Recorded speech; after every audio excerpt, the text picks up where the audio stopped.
some among them were potentially dangerous. Most were loyal. But no one knew what would happen among this concentrated population if Japanese forces should try to invade our shores. Military authorities therefore determined that all of them, citizens and aliens alike, would have to move. This picture tells how the mass migration was accomplished. Evacuation. More than 100,000 men, women, and children, all of Japanese ancestry, removed from their homes in the Pacific Coast states to wartime communities established in out-of-the-way places. Their evacuation did not imply individual disloyalty, but was ordered to reduce a military hazard at a time when danger of invasion was great. Two-thirds of the evacuees are American citizens by right of birth. The rest are their Japanese-born parents and grandparents. They are not under suspicion. They are not prisoners. They are not internees. They are merely dislocated people, the unwounded casualties of war. The relocation centers are supervised by the War Relocation Authority, which assumed responsibility for the people after they had been evacuated and cared for temporarily by the Army. A relocation center, housing from 7,000 to 18,000 people, the entire community bounded by a wire fence and guarded by military police, symbols of the military nature of the evacuation. Each family, upon arrival at a relocation center, was assigned to a single-room compartment, about 20 by 25 feet. Barren, unattractive. A stove, a light bulb, cots, mattresses, and blankets. Those were the things provided by the government.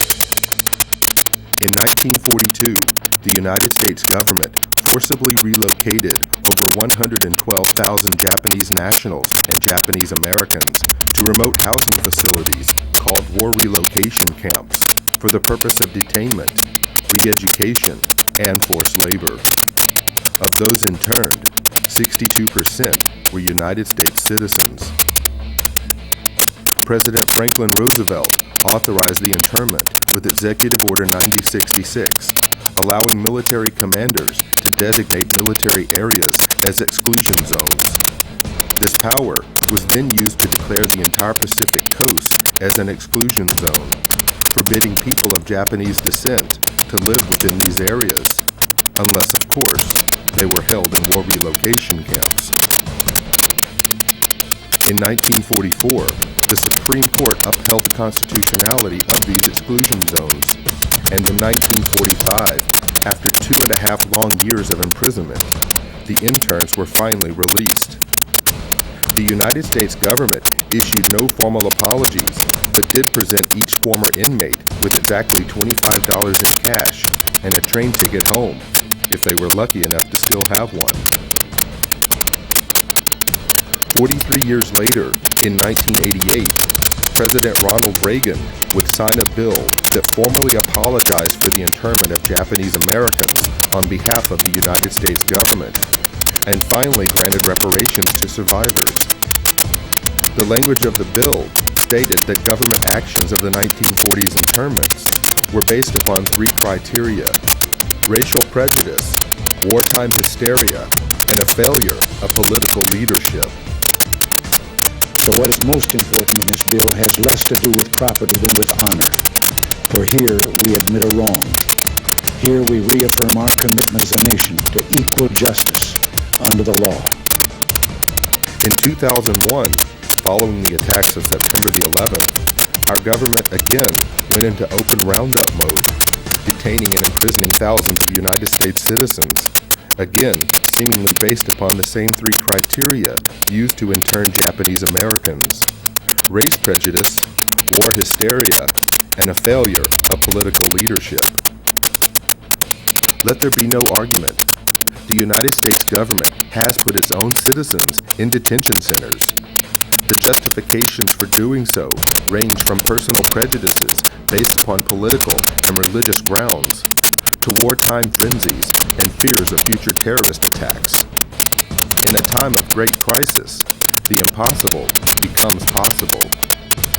Is it possible that internment camps are being built in the United States today? Is it possible that history will repeat itself?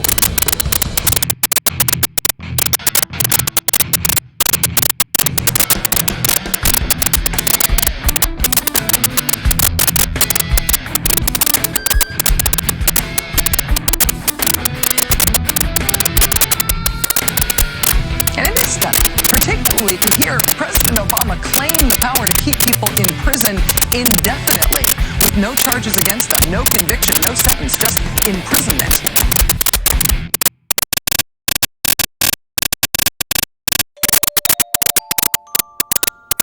Well, we used internment camps here in the United States during World War II, and we interned Japanese Americans, or Americans, I should say, to be more correct, Americans of Japanese descent. And these people were cordoned off for the duration of the war. Background checks could have been done, they could have been released or cleared out of those facilities, but it was thought best, because there was so much animosity toward the Japanese for the attack on Pearl Harbor and subsequent deaths of U.S. soldiers, that these people would just be kept out of sight in one of their detention facilities. On April 1st, 1979, by Presidential Executive Order 12127, the Federal Emergency Management Agency was created for the purpose of coordinating the response to disasters that have occurred in the United States and that overwhelm the resources of local and state authorities. Upon its creation, FEMA absorbed the Federal Insurance Administration, the National Fire Prevention and Control Administration, the National Weather Service Community Preparedness Program, as well as several other federal-level preparedness programs. FEMA was also given the responsibility for overseeing the United States Civil Defense, a function which had previously been performed by the DoD's Defense Civil Preparedness Agency. In 2003, FEMA became part of the Department of Homeland Security's Emergency Preparedness and Response Directorate. FEMA follows three simple directives. 1. National emergency recovery. 2. Continuity of government. And 3. Combating perceived threats to the existing social and political order.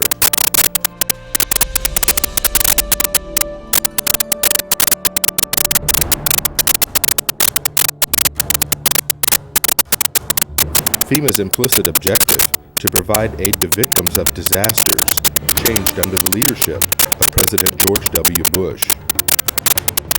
Although some may argue, prior to the Bush administration, FEMA's reaction time for responding to and the handling of national emergencies was beginning to improve.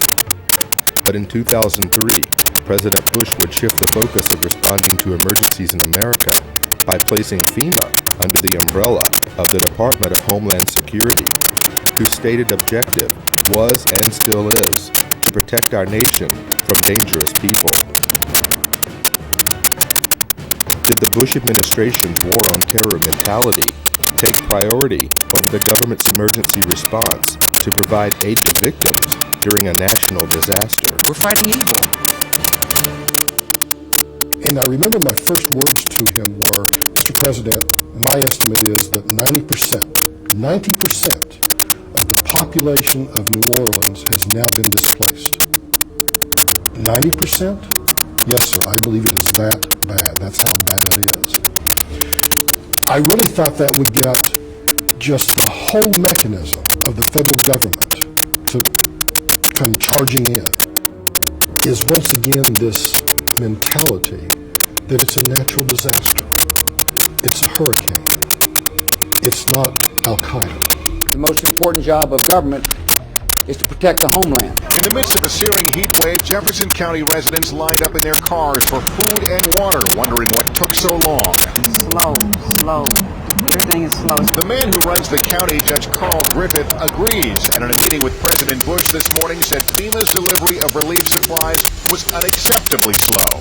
To save American lives, we must be able to act fast. A real distrust of the federal government, especially with the levy system, because now the Army Corps has pushed that date back now to 2011. It was supposed to be up by 2010. As requests for emergency assistance poured in after Hurricane Katrina, one applicant listed this as his address, the Greenwood Cemetery in New Orleans. FEMA promptly issued a check for $2,358 for rental assistance. That's just one of thousands of examples of alleged fraud and abuse described in a new report by the investigative arm of Congress.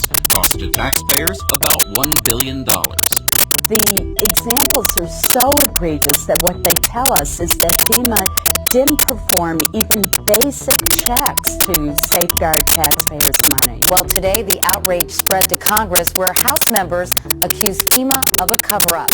2 years after Katrina, 76,000 FEMA trailers are still being used to house families who lost their homes. Many of the trailers have high levels of formaldehyde, which can result in dangerous respiratory problems. 3 of my children began having severe nosebleeds several times a week. It got so bad that this past Tuesday I actually had to go to the emergency room. Several deaths may well be linked to toxic levels of formaldehyde gas. It is a sick organization, and it has totally lost the confidence of the people of America. Overnight, FEMA decided to stop issuing debit cards at Houston shelters, but almost no one there hoping for a card had any idea. Pile everybody up in the van and come up there, and we can't even get what they said we was going to get. Even Houston's relief coordinators told FEMA a heads up would have been helpful. We just made sure everyone understood that every time they change their mind in Washington, D.C., it affects people here that are trying to deal with tens of thousands of people. We're talking about damage from Hurricane Rita last year, 2 devastated schools, and kids and parents waiting for help. A few months ago, the folks at FEMA told the schools, one in Iberia Parish and one in Vermilion Parish in Louisiana, that they would get millions to relocate to higher ground. FEMA even helped them draw up the plan. And then FEMA took it back. Endless delays, he says, caused by FEMA, which just last week delayed money for rebuilding yet again. They're more worried about their own positions in FEMA, their own salaries, than the recovery process down here. There is a new hitch to report about those infamous FEMA trailers. After spending nearly $3 billion taxpayer dollars to buy them, it turned out many went unused. Now FEMA is unloading them at bargain basement prices while other people need them. After a lengthy investigation, the congressional architects of the Department of Homeland Security concluded today that FEMA, the agency that is supposed to respond to hurricanes and national disasters, should be taken out of the mammoth Homeland Security bureaucracy, disbanded, and put back together in a better way and placed under direct control of the president during emergencies.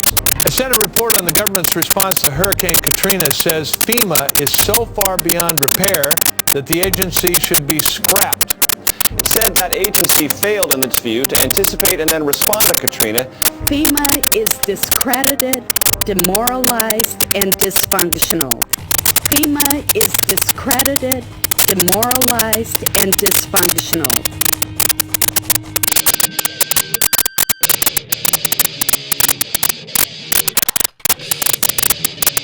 In the mid-1970s, the discredited federal government was more scared of the public than ever, coming off the years of Richard Nixon. And so 2 cold warriors inside the White House of Gerald Ford begin to bring back some of the Cold War ideas of an executive takeover of the United States through a emergency federal agency. And those individuals were Donald Rumsfeld and Dick Cheney. And so really what we see being set up by Jimmy Carter in 1979 is just a continuation of federal policy to expand a federal takeover plan for continuity of government. And so that's what the Federal Emergency Management Agency was really set up for.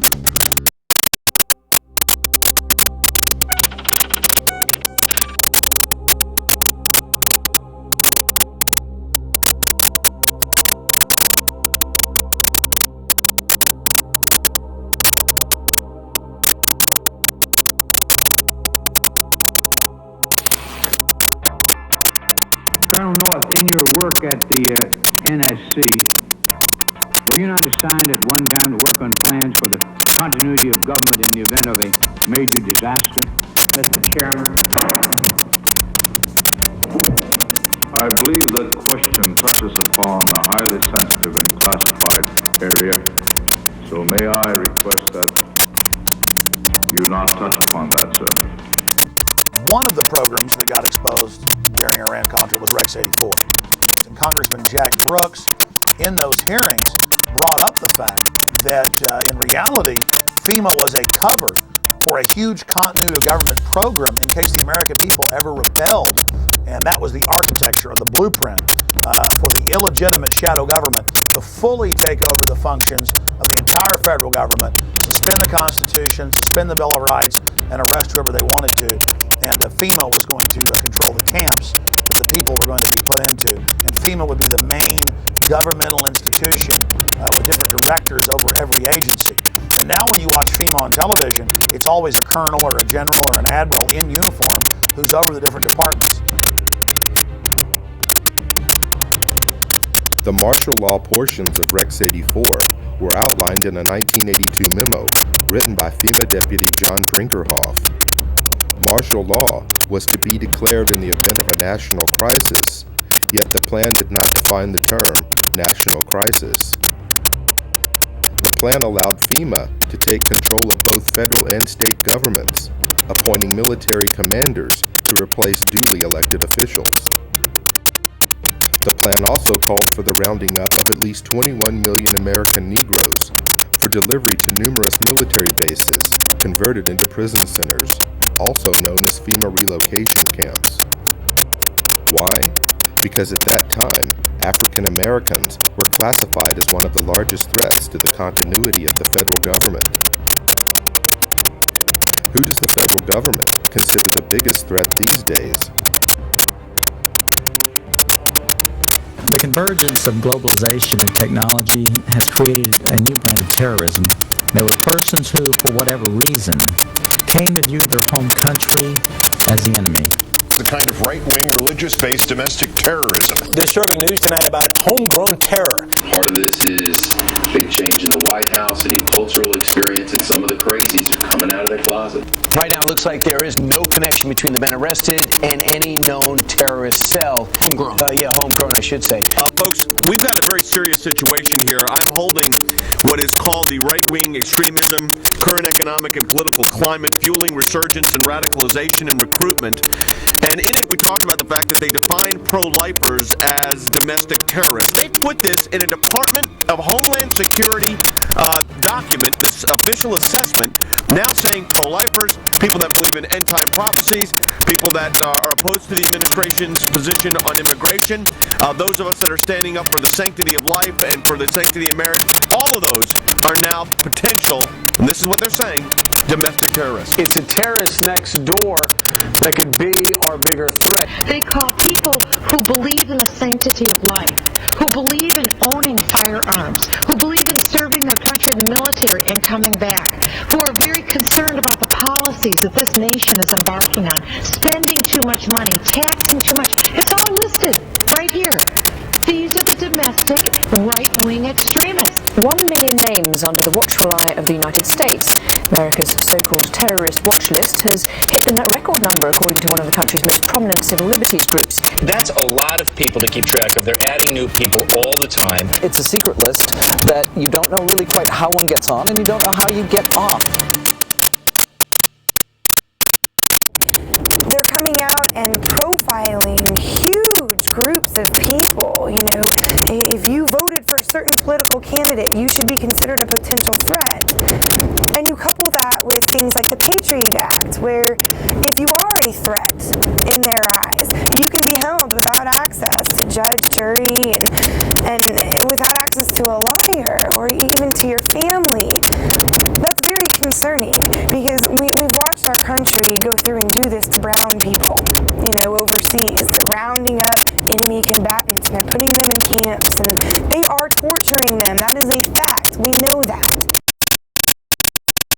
In May 2007, President Bush signed the National Security Presidential Directive 51. The unclassified portion of NSPD 51 states that in the event of catastrophic emergency, a cooperative effort among the executive, legislative, and judicial branches of the federal government, coordinated by the President, will replace normal governmental procedure. Most Americans would agree that it would be prudent to have a plan to provide for the continuity of government. They have such a plan.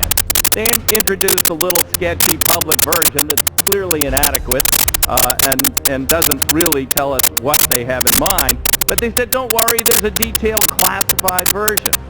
Now they've denied the entire Homeland Security Committee of the United States House of Representatives access to their so-called detailed plan to provide for continuity of government. They say, trust us. Trust us. George W. Bush or Barack H. Obama, the corruption, the tyranny just expands like PDD 51, where the president says, Congress, you have no authority over any way the government runs ever again during an emergency. The presidency runs everything. You are literally titular. You are a figurehead. You are ceremonial. And congressmen then on the Homeland Security Committee, as high a level clearance as the president, said, we want to see the entire PDD 51. And the White House says, no, you don't get to see it because PDD 51 removes you from that process. This is high treason against the people. It is high treason to have the executive telling the Congress, you can't see Presidential Decision Directive 51. You can't see its accompanying executive order. You don't have any authority over anything anymore. FEMA is dysfunctional. This is high treason against the people.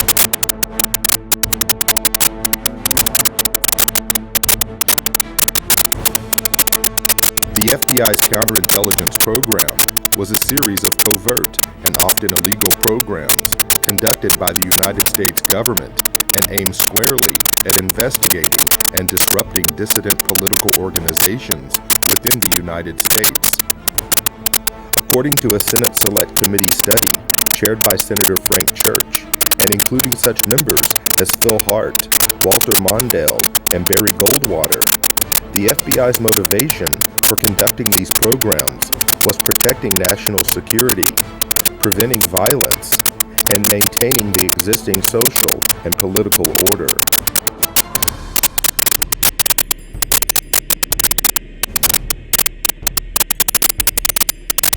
Targets included the Black Panther Party, the Ku Klux Klan, communist and socialist organizations, as well as nonviolent civil rights organizations, anti-war groups, and a broad range of organizations lumped together under the title New Left, which included groups labeled for intensified attention, such as the Southern Christian Leadership Conference, the Student Nonviolent Coordinating Committee, and Congress of Racial Equality. Over the course of 4 presidential administrations, FBI Director J. Edgar Hoover ordered FBI agents to expose, disrupt, misdirect, discredit, or otherwise neutralize the activities of these movements and their leaders. Speakers, teachers, and writers, even individual student demonstrators with no group affiliation, were all fair game. Individual case studies revealed that the FBI was successful in preventing the distribution of books, newspapers, and periodicals. They prevented groups from forming and disrupted peaceful demonstrations and large anti-war marches, as well as denied groups and organizations facilities to hold meetings and conferences. According to attorney Brian Glick in his book War at Home, the FBI used 4 main methods for their counterintelligence program. Number 1, infiltration, getting agents on the inside in order to undermine trust and scare off potential supporters. Number 2, psychological warfare, planting false media stories, forging correspondence, making anonymous phone calls, spreading misinformation about meetings and events, setting up pseudo-movement groups run by government agents, and manipulating and threatening parents, employers, landlords, school officials, and others to cause trouble for activists. Number 3, harassment through the legal system. The FBI and police abused the legal system to harass dissidents and make them appear to be criminals. Officers of the law gave perjured testimony and presented fabricated evidence as a pretext for false arrest and wrongful imprisonment. They also discriminatorily enforced tax laws and other government regulations. Number 4, extralegal force and violence. The FBI and police threatened, instigated and themselves conducted break-ins, vandalism, assaults, and beatings, all in the name of maintaining the existing social and political order.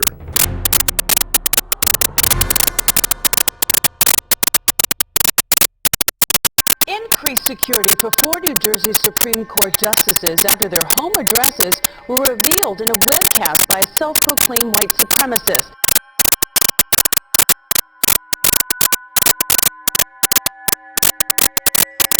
Welcome to the Hal Turner Show. Doesn't a noose symbolize hate, bigotry, division?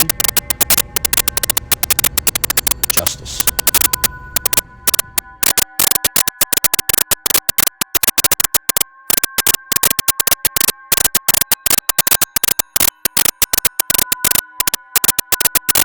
Who are you? Where are you calling from?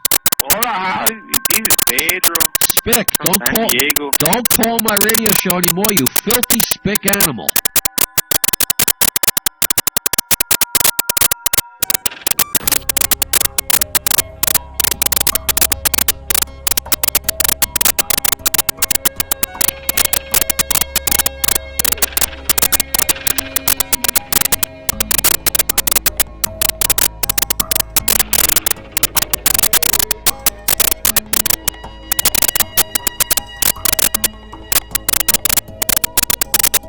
People were being profiled and stopped if they had certain kind of bumper stickers on their car, like a Ron Paul bumper sticker or a Chuck Baldwin supporter.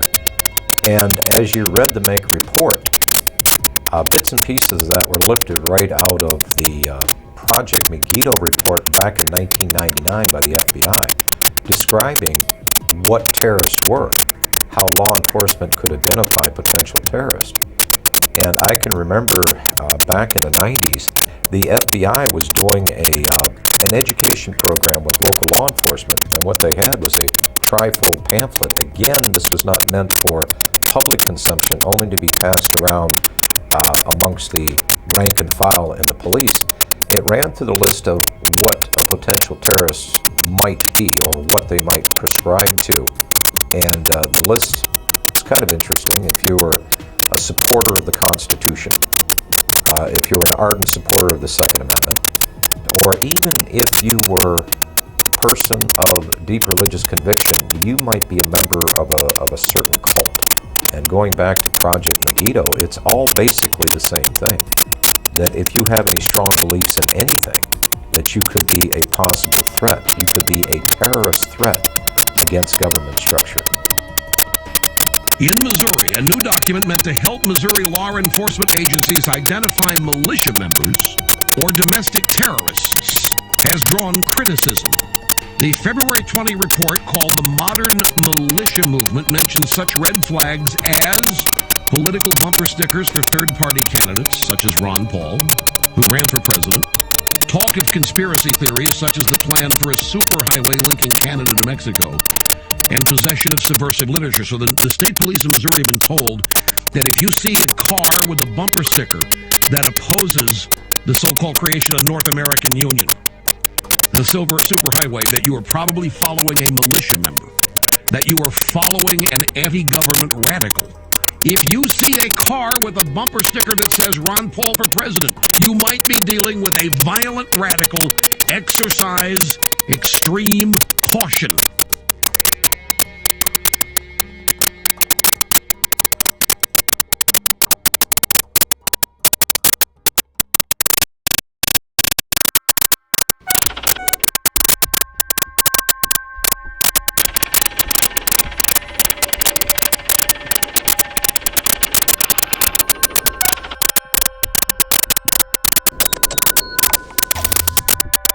We do know that 28% of their funding comes from the Department of Homeland Security. This is not the first time that a report has been issued to Missouri law enforcement and surrounding fusion centers in other states by the MIAC Center. This right here is a stack of every single one of the MIAC reports that has been drafted. MIAC Alert, Constitution Rangers, June 7th, 2007. You've got the Black Separatism Bulletin, November 4th, 2008, American radical Islam converts. Here is the MIAC strategic report dated 11/28/2008 on the anarchist movement. You've got it on the modern committees of safety, voice of the people, or militias in disguise. That's January 9, 2009, which came out right before the infamous MIAC strategic report on the modern militia movement. So they've been producing these documents for quite some time. If the people profiled in this document could be considered a potential threat to law enforcement, that means they could be considered a potential domestic terrorist. And if you have the word terrorist attached to your name, whether it is domestic or foreign, the Patriot Act still applies to you, whether you're an American citizen or not. I remind you that before the Nazis began to persecute and incarcerate and kill and so forth the Jewish people in Germany, the first thing they did was label them as extremists and fanatics and all these kind of things and get the people conditioned against them. And then with the approbation of the general populace, they were able to unleash the fury of the state against them, and we all of course know what happened as a result of that.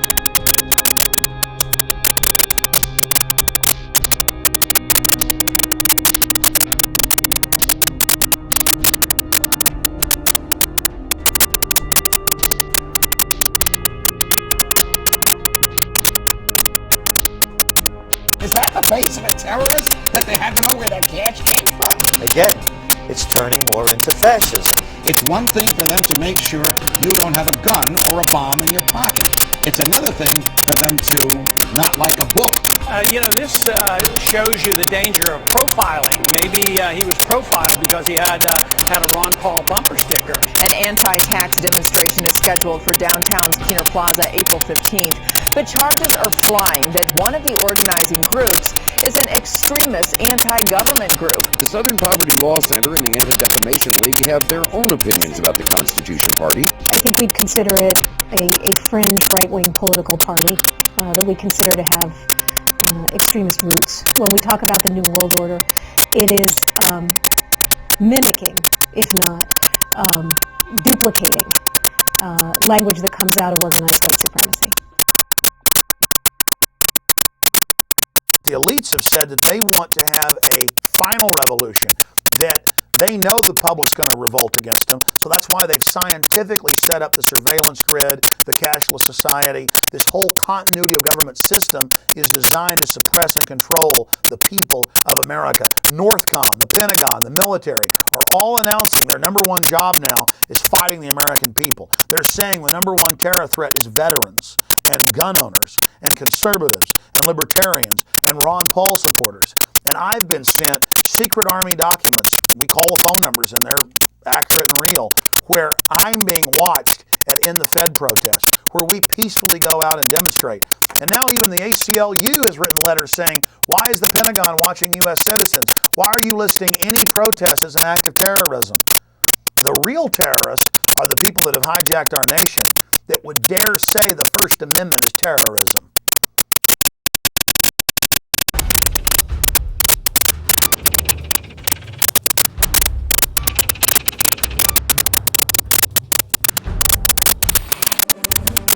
Two new reports out document an alarming rise in the number of hate groups in the United States. The Southern Poverty Law Center's intelligence report found 926 active hate groups in the country.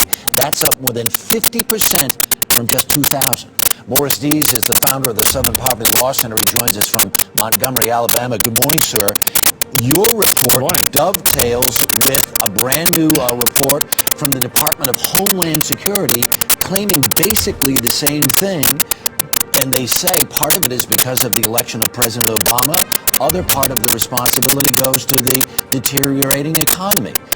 Political climate, the election of Obama, the immigration issues that have faced the United States over the last 5 to 10 years, and now especially the economy is almost causing a resurgence of what we saw in the days of Timothy McVeigh. Almost a militia movement that's being reborn in the United States. Homeland Security says people who oppose abortion or more worry about the threat of illegal aliens could pose a radical threat to America.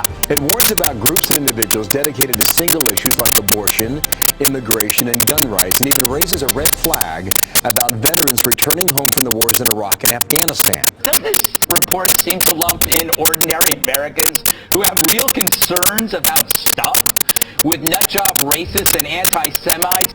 There's one thing that's glaringly missing here. No discussion about the real terrorists, the Al-Qaeda cell groups and others that are located inside the United States. It's all about domestic. It's not overseas. It literally changes the entire focus for the Department of Homeland Security has been doing. I was passed by an Oklahoma State police officer vehicle. They slowed down, got in behind me, followed me for about 3 miles, and then pulled me over. When the officers approached my vehicle, they asked me if I knew why I was being pulled over, and I said no, I had no idea. And they said it's because of the sign in the back of your truck. And I said, my sign that says abort Obama, not the unborn. And the officers said yes, that's why. Later that afternoon, I got a call from the Secret Service. They wanted to do a quick walkthrough of my house to make sure I wasn't some kind of radical racist. Why would Americans, under the guise and the threat of worldwide terrorism, why would they willingly give up or relinquish their rights to government when our rights did not come from government in the first place? Our rights merely came from God. They were enumerated by the government, put in the Bill of Rights as a reminder not to us, but those in power as to not violate them. And I know the history of government, not just American government, but the history of government well enough to know that most governments acquire power and they do not like dissent. We are losing our freedoms in the United States. Most Americans do not realize that we have free speech zones in the United States. I mean, talk about an oxymoron. You know, all of the 50 states are a free speech zone. You're an American. That by definition creates a free speech zone. We have freedom of speech because we stand up and say what we think, not because the Founding Fathers ratified the First Amendment in 1791. So if we're losing the free speech zones, the governments in general throughout history have tried to quell dissent by controlling the media, which we already have in this country, and by generating fear of confrontation. After Seattle, the feds said we can't allow protests anymore in America. It's too dangerous. That's why we're going to have free speech zones miles away from where the events are, in baseball fields, in church parking lots, where nobody can see you or hear you. You've got your First Amendment, but you've got it way over here miles away. That all started as a beta test in Seattle in '99 with the police, after they staged the riots, with hired anarchists, coming up to people saying nowhere in the city could they even wear a pin saying no WTO. And the police say, hey, First Amendment is suspended in Seattle, and the news pushed it like it was a good idea and the right thing to do. The lines are open. This is First Word, ladies and gentlemen. At 877-367-2526. Whatever's in your head, call and share it at this moment. Hello. Yeah, my name's Austin from Florida. I was recently looking around on the Army's website, Army.mil, and I came across this document called the Civilian Inmate Labor Program. This was put out in 2005, and I was just reading over the first couple pages. Just in the first couple pages, this document on the Army's own website talks about converting military bases and installations into giant prisons and establishing civilian inmate labor programs. Have you ever heard of it? No. This is on Army.mil if you want to look it up. Okay. It's on 2005. Conspiracy theory. This is on the Army's website, Yeah. sir. All right, so we're all going to be in prison, right? They're going to have prison Well, I don't know, but obviously there's a document that is. Yeah, there are lots of documents in lots of places. This is on the military's own website. Yeah, okay. Yeah. Army.mil. Okay. I'm at Army.mil. Says the link's broken. There's no such Army.mil. Can you get to Army? I can't get to Army.mil.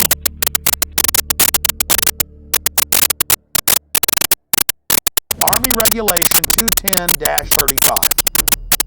Now, this was set up in 1986 secretly, and for 10 plus years it was secret.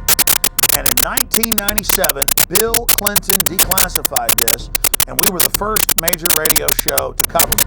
Since then, it's been expanded. This lists 12 camps to hold American citizens that have been built by the United States Army. And ladies and gentlemen, some of these facilities have U.S. citizens in them now. But it's all being done administratively.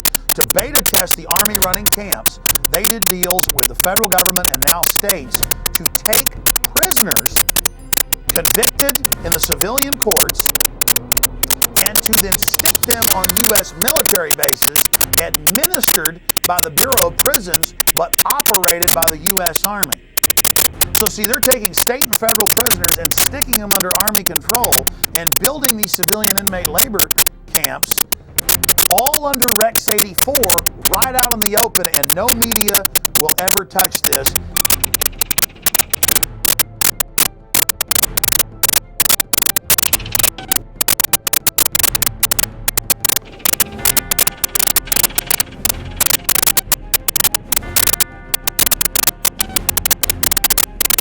Beginning in October, the Army plans to station an active unit inside the United States.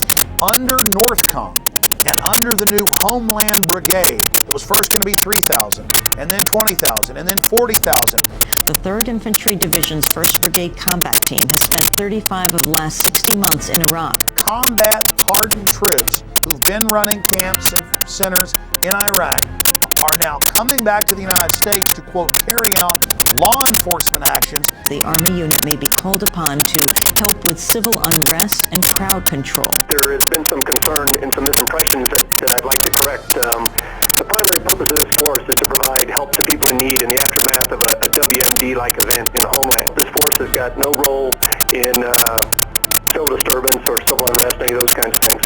The Army Times reporting, quote, they may be called upon to help with civil unrest and crowd control or to deal with potentially horrific scenarios, end quote. NORTHCOM, the Northern Command that came into being in October of 2002, when that came in, people like me were concerned that the Pentagon was going to use its forces here in the United States, and now it looks like, in fact, it is, even though on its website it says it doesn't have units of its own. Now it's getting a unit of its own. And the Army Times said during civil unrest inside the United States, the Army's new job would be engaging the American people. The Posse Comitatus Act of 1878 generally prohibits federal uniformed services from carrying out domestic law enforcement duties, except in cases expressly authorized by the Constitution or an act of Congress.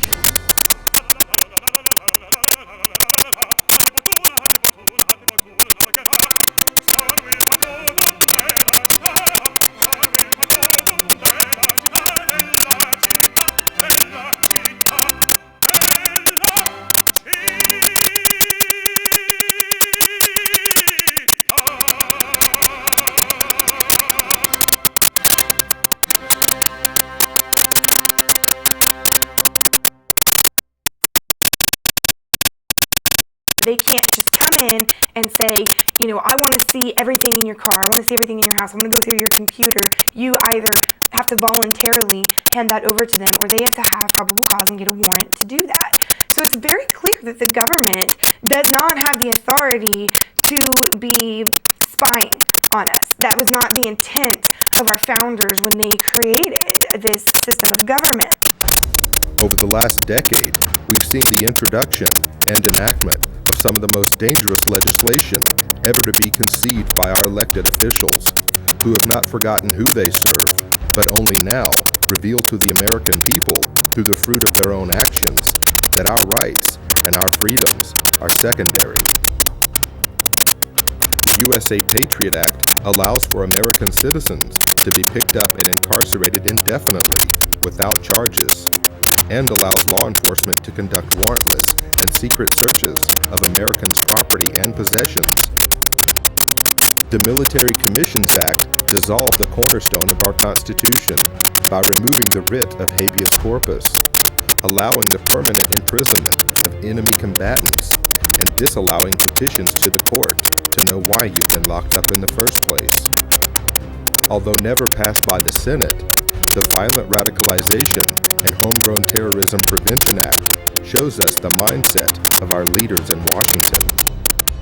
If passed into law, the bill would make public demonstrations and protesting into an act of terrorism and label the organizers as thought criminals and potential homegrown terrorists.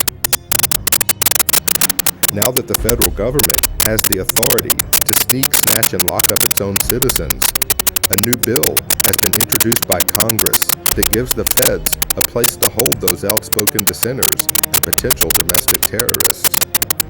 The National Emergency Centers Establishment Act, or H.R. 645, allocates military bases to be converted into FEMA emergency centers. It also mandates that these camps be built complete with public works, medical, and educational facilities, just like the Japanese internment camps of the 1940s.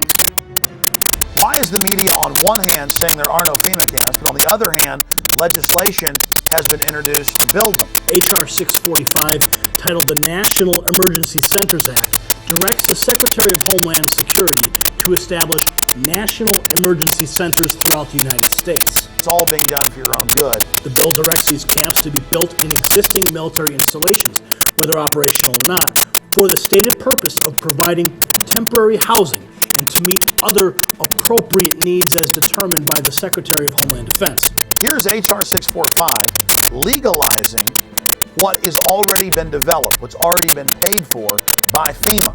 And that is these FEMA camps for everybody's safety, these FEMA camps for everybody's comfort, these FEMA camps that the people need during emergencies. The government doesn't build things that are not needed or that there aren't contingency plans that say there's a reason for them. Also, it's been reported by World Net Daily that the Department of Homeland Security has already awarded nearly a $400 million contract to Halliburton to build some temporary detention centers on an as-needed basis. We know this is their main attack profile, is old, shut-down bases. And so you go point them out and go, look, the barbed wire is facing in, or look, this is a designated FEMA camp. And they say, well, where are the people? Where are the people in the camp? The point is, it's a designated facility for that. Conceivably, these are the kinds of camps that could be used for political dissidents, just like occurred in Nazi Germany. I got a feeling in the next few years that you may start to see some American citizens end up in these camps for questioning the government. The president can declare a national emergency, and it can be anything. It can be a hurricane, or it can be political protests or civil disorders like we saw in the race riots. I think the government's anticipating that there's going to be a increased reaction against the economic downturn, and this could lead to the kinds of street riots and protests we've seen in countries such as France. If we do not have a government which is controlled and limited by the Constitution, then our personal motives and preferences are irrelevant. It doesn't matter if you have freedom of speech if you're in a FEMA concentration camp. It doesn't matter. You're certainly not going to be allowed to have a gun inside a concentration camp. And, all of our rights are predicated on a free America.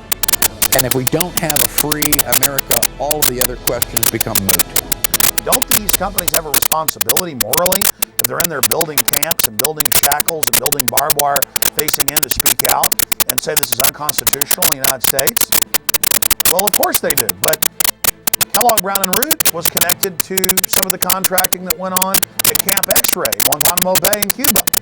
So this is their business. I talked to the Department of Homeland Security spokespeople, and they affirmed the contract with this KBR, the former Halliburton company, was in place. The Department of Homeland Security was ready to build these contingency as-needed detention centers anywhere in the country in the event of any kind of a national emergency, including natural disasters or, again, riots or protests.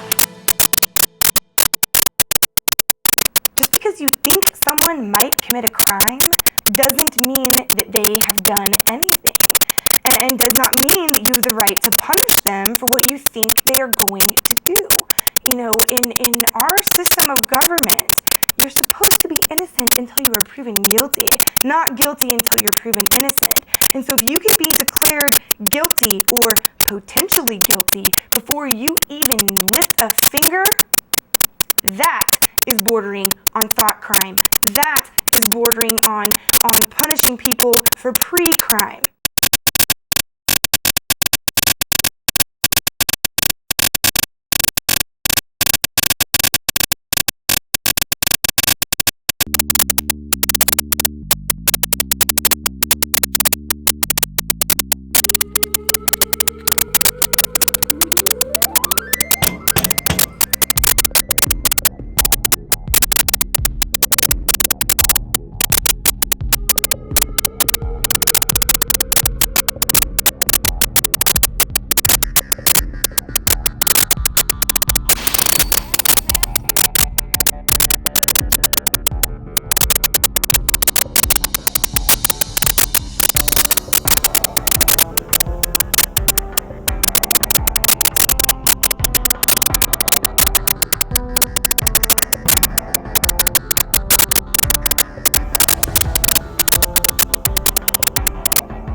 I never understood these words before the thought police showed up at my front door. Liberty isn't something that we touch or feel or grasp in our hands. You can't taste it or smell it or hear it. It doesn't have a particular shape or size or color. It's intangible, elusive, and in constant need of nurturing, or else it withers and dies on the vines of tyranny. Modern tyranny is a lot more sophisticated than the Hitlerian or Stalin-esque things we've seen in the past. But even in Hitler's day, they knew how to sell it. And they advertised the camps as, hey, look, people don't like you here in the Warsaw Ghetto. You're not allowed to have jobs. You're not allowed to work. Get on the trains. We're coming to take you to a safer place where you're going to be able to work and be amongst your own people. They put them on trains, took them to the camps, killed the old and infirm, worked the other people to death. And they advertised, hey, we're going to delouse you, going to give you a shower, march right in here.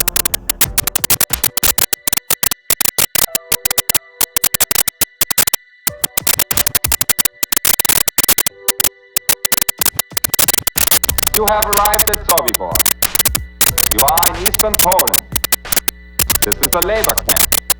We have brought you here to work. You will work hard, but hard work is good for the soul. So in reality, we are your benefactors. You will be housed, you will be fed. All we ask is your cooperation. If you do your job, you will have nothing to fear. You will be given postcards. Write to your relatives, friends, tell them that you have arrived here safely. We will mail them for you.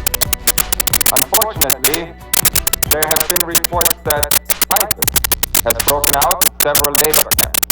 We do not want typhus at Sobibor. Therefore, first you will be taken to the shower facility, where you will each have a hot shower. Naturally, men and women will shower separately. Women will have their hair cut short before they shower. While you are showering, your clothing will be disinfected. Remember, the better your behavior, the easier your stay will be. As they roll this system out, this total federalization out, they're selling it as if the Fema camp is a place that the disadvantaged and the poor and the illegal aliens, as the economy collapses, will need to come, will need to stay. Now, in this more modern, sophisticated system, they're going to advertise the camps. They're going to show people getting a free concert, with a rock and roll star, or the Sunday night movie, and the free medical care, and they're going to be beating down the doors to get in the camps. Another way is to have an economic collapse that's fabricated. Okay, you cut lending from banks. Nobody has any money anymore. The economy tanks. Okay, then you've got massive people homeless everywhere. Then there's a problem. Economic collapse. The reaction is people get desperate and need a home. The solution is we present the home to you, which is the FEMA camp, which will be advertised as a wonderful place. Of course, it's a lie. So what you have there is they fabricate a problem to create reactions, which gives the solution they originally wanted in the beginning, which was to get everybody into the FEMA camps. That's how proud. This is the story of history. It's happened over and over and over.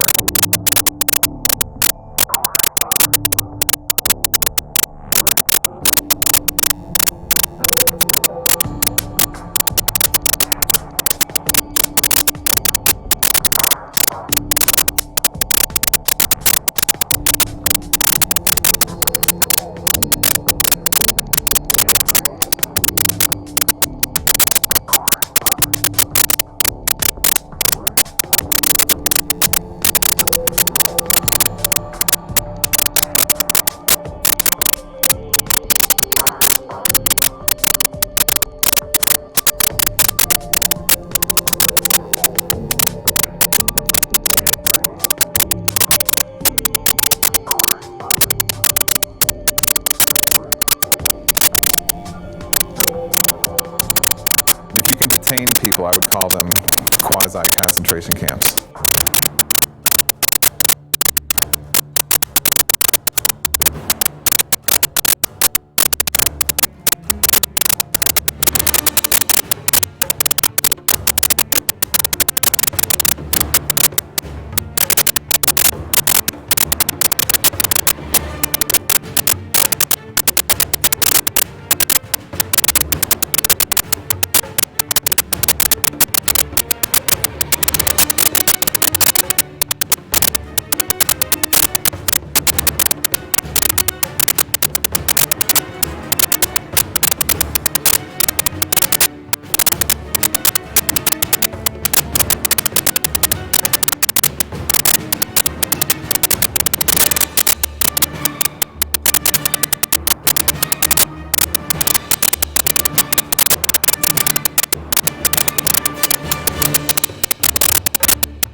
In 1999, American citizens were put in the Sandpoint Naval Brig outside of Seattle, Washington, and the news reported that FEMA was in control of the operation and was using the closed naval base as a mass prison.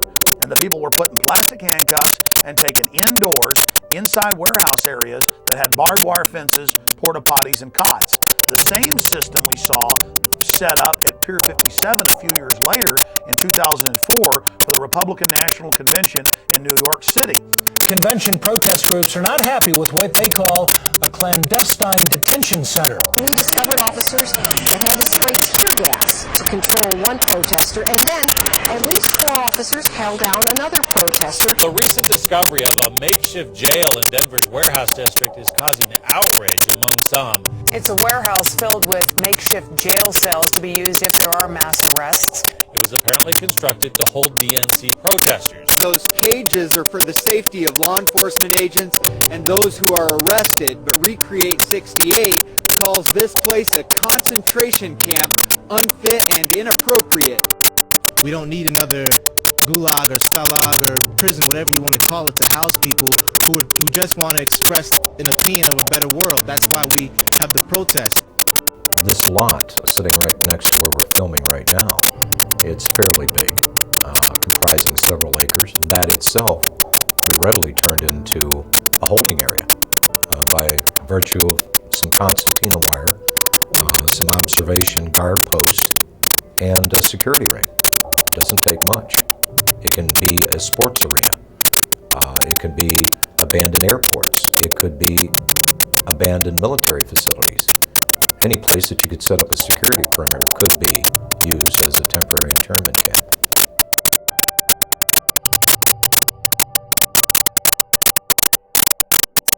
Well, it's recording. We got a FEMA RV thing right over here. I don't think that's a safety thing. A security guard. Yeah, but why is a FEMA RV parked in front of the mall? In front of the mall? In front of the closed part of the mall. That's real weird. Dude, look, it says Department of Homeland It's the Department of Homeland Security parked in front of the mall? In front of that closed part, though. You don't know you're still in there. What kind of... Why do we need Homeland Security at the mall? No. Do we need Homeland Security right here? Look, it says it right there. That says U.S. Department of Homeland Security. And why are they parked in front of the mall? Yeah, not at all, I know. What are y'all doing here? We just I just want to know. I want to know what y'all are doing here. Will you tell me what's going on? I will be more than happy as soon as you step outside. Sure.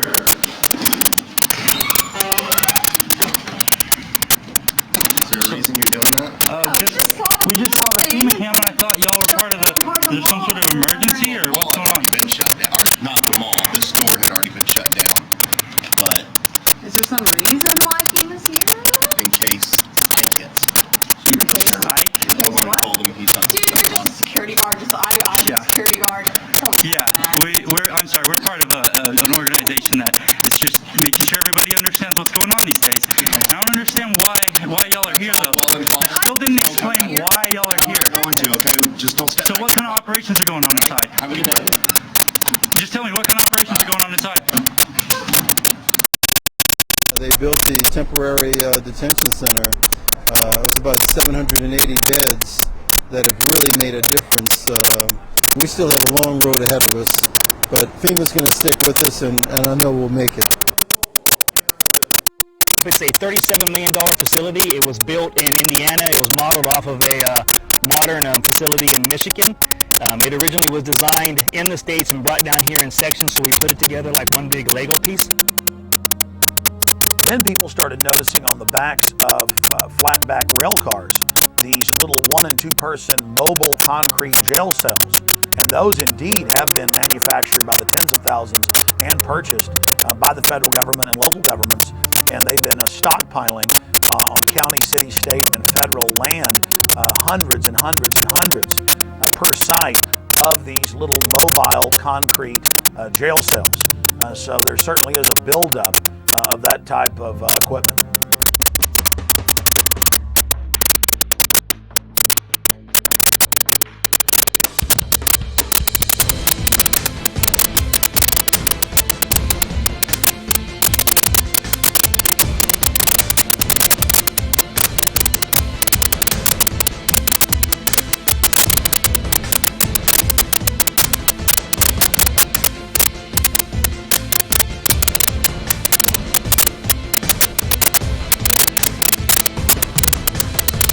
Several years ago, the military issued a challenge to create a faster and better razor tape. They wanted a barrier that would be at least 50 inches taller than the standard fence and one that could be deployed faster than 30 man-hours. Ulster County-based Cobra Systems is getting ready to ship the first batch of its express razor wire to the U.S. military. The system allows soldiers to lay hundreds of yards of wire from the back of a vehicle in just a few moments. This is more of an action of a country that has gone absolutely berserk, that they feel that they would have to jail their own citizens, that the government would fear its own people so much that they would be talking about detaining people or incarcerating them or vetting them or investigating them or whatever. This whole thing has been turned on its head. So anytime that you can demonstrate the power of government and you want to condition people into a way of thinking or to intimidate them or make them fearful, do actions that are going to put the fear of government and authority in people's hearts, strike that chord and make them shut up. Just when people in this country should be doing exactly the opposite, because I don't even recognize this country anymore. Attention, attention, attention. American forces are here to help. Remain calm. We will not tolerate civil disobedience.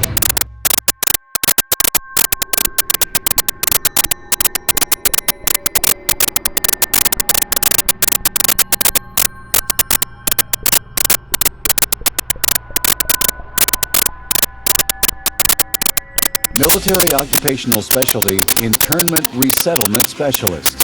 This MOS plays an integral role in providing a uniform system of handling prisoners and detainees. Trained as internment resettlement specialists to control and supervise detainees to ensure their humane treatment. For this job, the Army will train you to use specialized equipment to monitor activity, to conduct searches, and to inspect areas where prisoners work and live. Here, you'll train to in-process prisoners and detainees and to brief them on their rights. After your initial entry training and advanced individual training, you'll work long hours, day or night, in a garrison or field environment, where you may practice emergency procedures, detect and confiscate contraband, and escort prisoners outside the facility. Military Occupational Specialty, Internment Resettlement Specialist.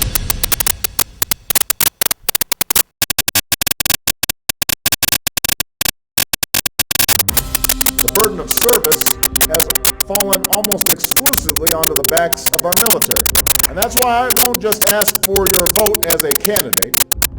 I will ask for your service and your active citizenship when I'm President of the United States. Citizenship is not an entitlement program. It comes with responsibilities. A young person joining our military must know that we will only send them into harm's way when we absolutely must. We need to ease the burden on our troops while meeting the challenges of the 21st century. People of all ages, stations, and skills will be asked to serve. Because when it comes to the challenges we face, the American people are not the problem, they are the answer. We cannot continue to rely only on our military in order to achieve the national security objectives that we've set.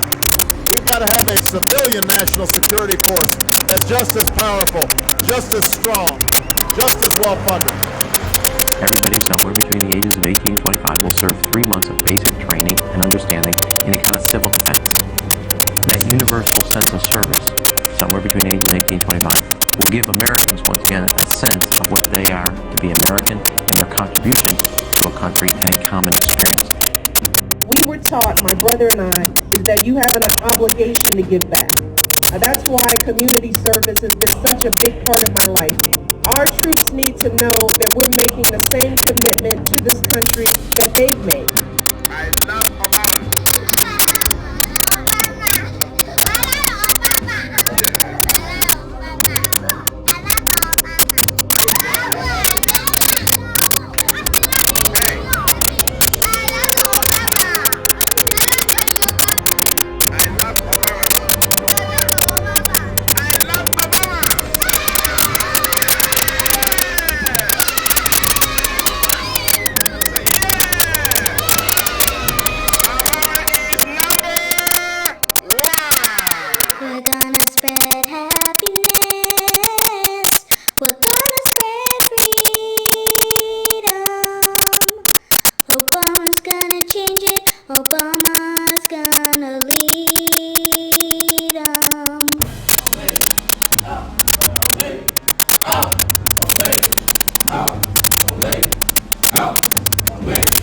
Since then, even the New York Times have reported that they're training the Boy Scouts now with Homeland Security to, quote, take on disgruntled veterans and gun owners in, quote, seek and destroy operations. And they had photos in the New York Times of these kids dressed up in Homeland Security outfits going after veterans and gun owners.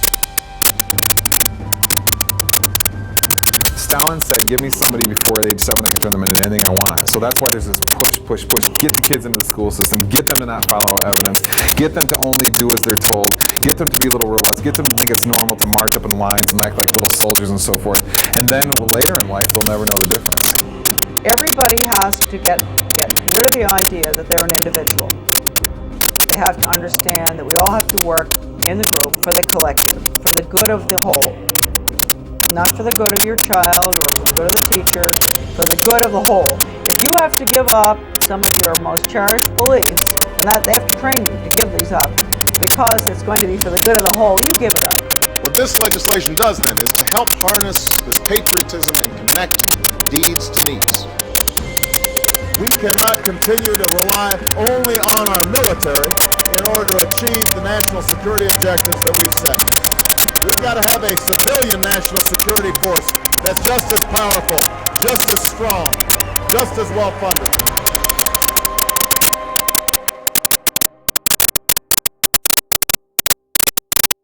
They've been turning on the American people and working against our interests for a number of years.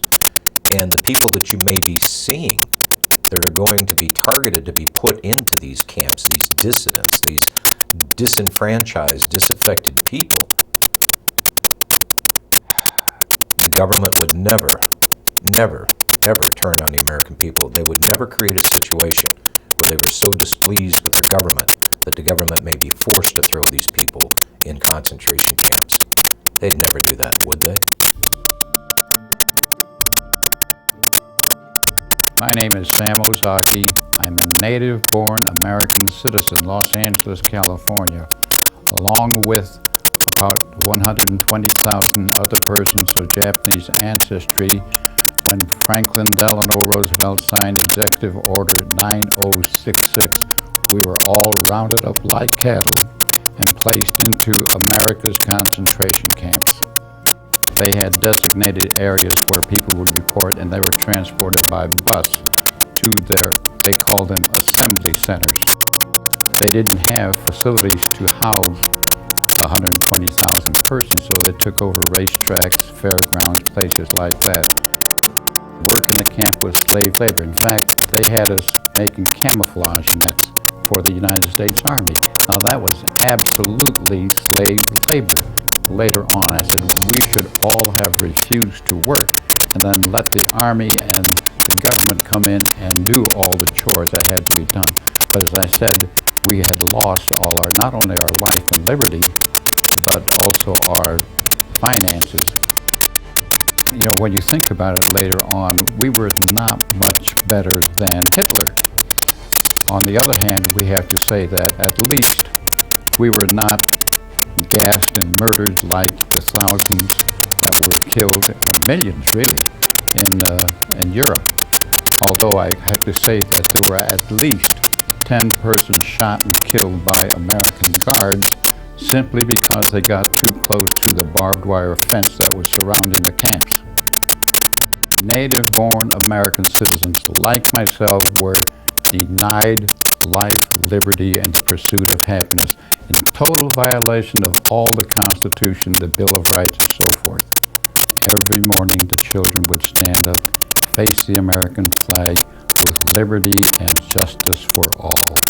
You know, psychologically, it really affected us. That's why, for example, I mentioned earlier on that there were many parents who never even told their children that they had been in concentration camps because they were ashamed. We should not be ashamed. It was the United States government that should be totally ashamed of their behavior and putting 120,000 persons of Japanese ancestry in America's concentration camps. And you have to be alert because it can happen again.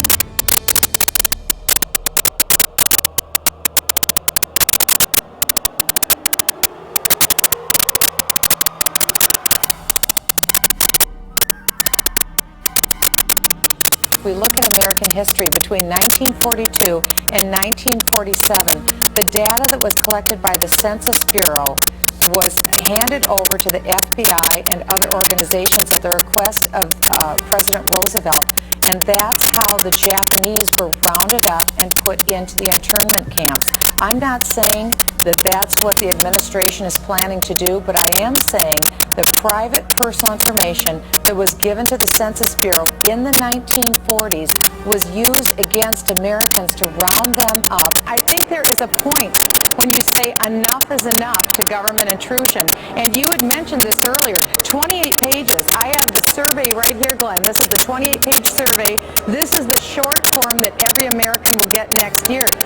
Does the federal government really need to know our phone numbers? Do they really need to know, like you said, the date and time that we leave, mental stability? You know the one question that's not on this survey, Glenn? Are you a U.S. citizen? I am just not comfortable with the way this census is being handled, with associating with ACORN, with the questions that are being asked, with Americans being compelled to give this information. How will this be cross-checked? Will it be held privately?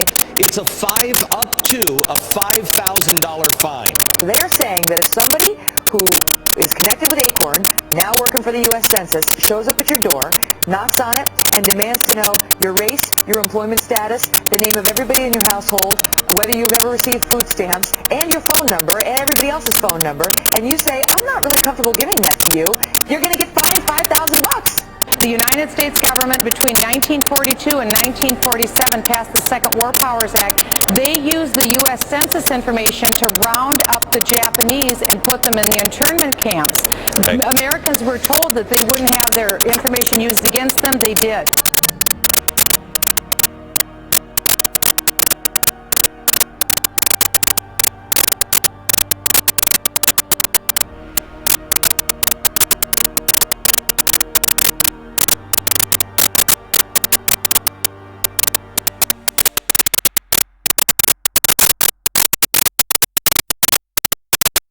Well, one of the things that we're fighting here in Oklahoma City, we have a radio show called Radio Free Oklahoma, and we try to get the information out about the upcoming swine flu vaccines. You hear that Northcom is coordinating with Fema to work for the mandatory vaccinations. There's all the legal framework in place through the Patriot Acts and the Emergency Medical Powers Act to force these vaccines on people. And then if you deny it, where are you going to go? Well, they say that you can be charged with a felony or put into a quarantine area. Now it's starting to come into view how these camps could be used. Well, today we're in a circumstance where the economic and the political dynamics are pushing America and the whole world into a crisis dynamic. This crisis is being created through the process of sustainable development policy. Several things are occurring. One is that our system of justice is being changed. We're shifting from equal justice, where every human being has certain unalienable rights to life, liberty, and property, etc., to a system of social justice where no one has any such right, but where people are judged based upon the group that they're part of. Previously, there have been several reports, such as the MIAC report in the state of Missouri, but this is the first time that a report such as this actually named individuals.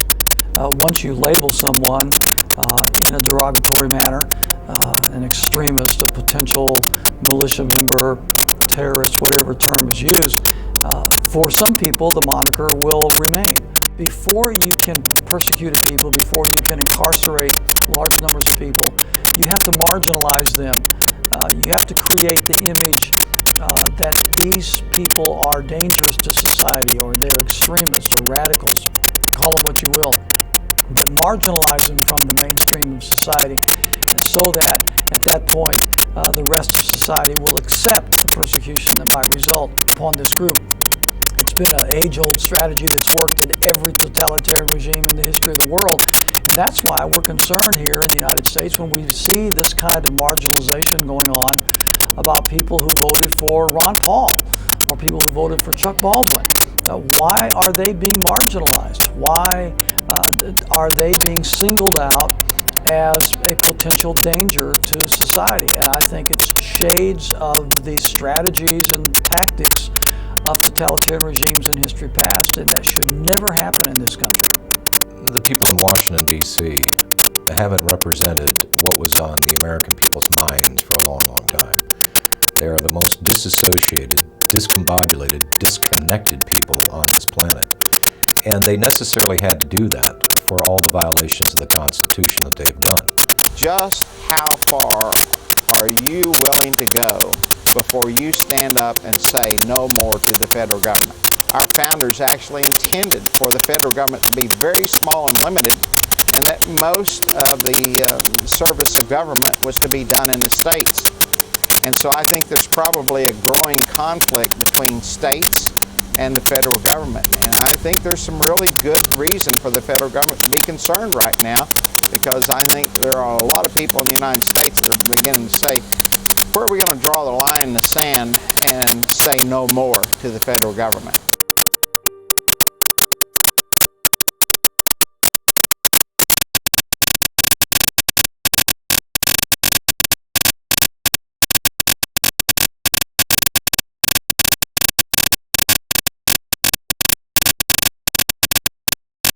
Every generation faces tyranny. Every generation faces corruption and is forced to stand up against it or become enslaved. Our ancestors fought and died so that we had the little bit of liberty we have now. It is a sacred treasure. And from liberty comes all prosperity. The human race is depending on all of you out there that are seeing this information to educate yourself on the facts presented in this film and then to take action. We've got to forget about Washington, D.C. I think Washington, D.C. is too far gone. It's a cesspool of iniquity.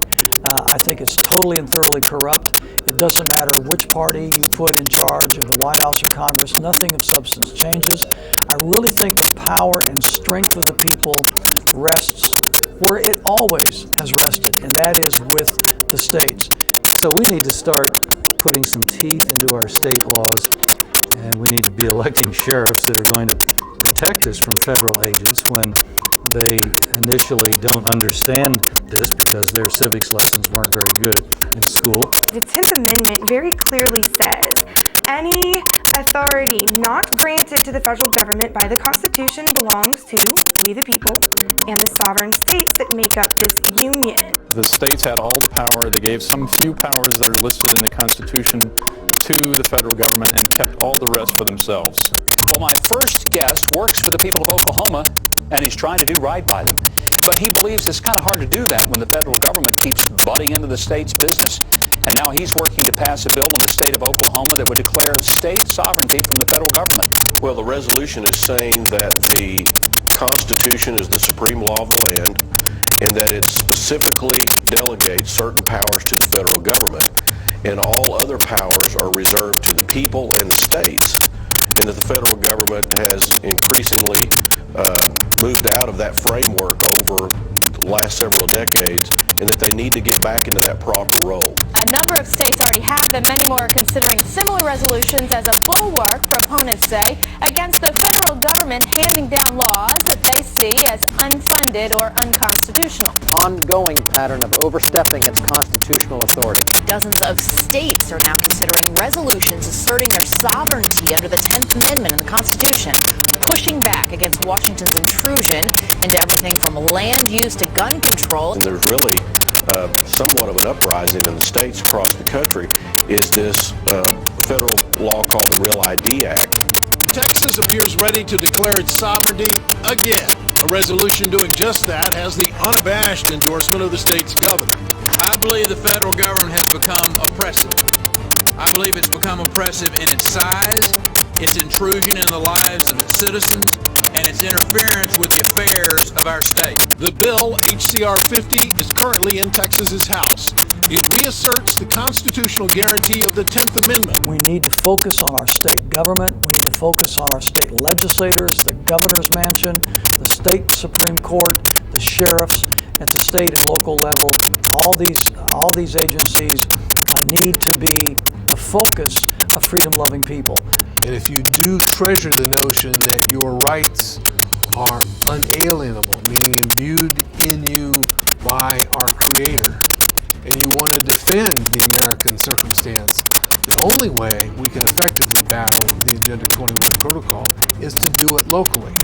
We have the checks and balances in the states to be able to maintain the freedom of our people.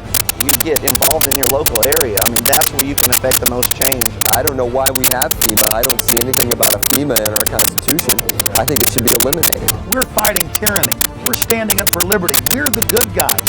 We have the moral high ground on our side. All you have to do is get started. Take that first step, and then you'll find that you get this momentum, and you can't stop it. We are the government. Do whatever you can to get involved and get to know what is happening in your state. Are they watching people in your state and sending information up to FBI and Homeland Security? Are you going to be profiled in a report issued by your state?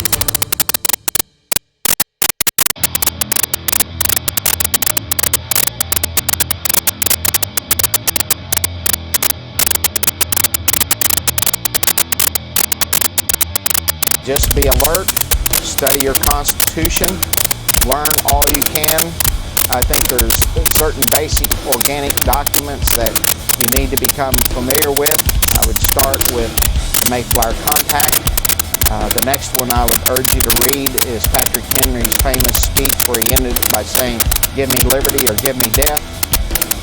Certainly the Declaration of Independence is one, it's a philosophical framework. The Constitution came along after that to be actually the blueprint or the framework of a building built upon the ideas espoused in the Declaration of Independence. You must read the Federalist Papers and the Anti-Federalist Papers, Northwest Ordinance, George Washington's Farewell Address. These are the organic documents from which we came, and it basically expressed who we were when we attained to greatness. It's who we need to go back to. On top of that, there are many other really important books to read to understand your enemy. And I would suggest The Shadows of Power by James Perloff, Creature from Jekyll Island by G. Edward Griffin. Another one actually written by one of the enemies, in my opinion, is Carol Quigley's Tragedy and Hope. So read those books, study and all to know what we are, but also equip yourself with understanding of who your enemy is, because we're in a struggle for our future at this point in time.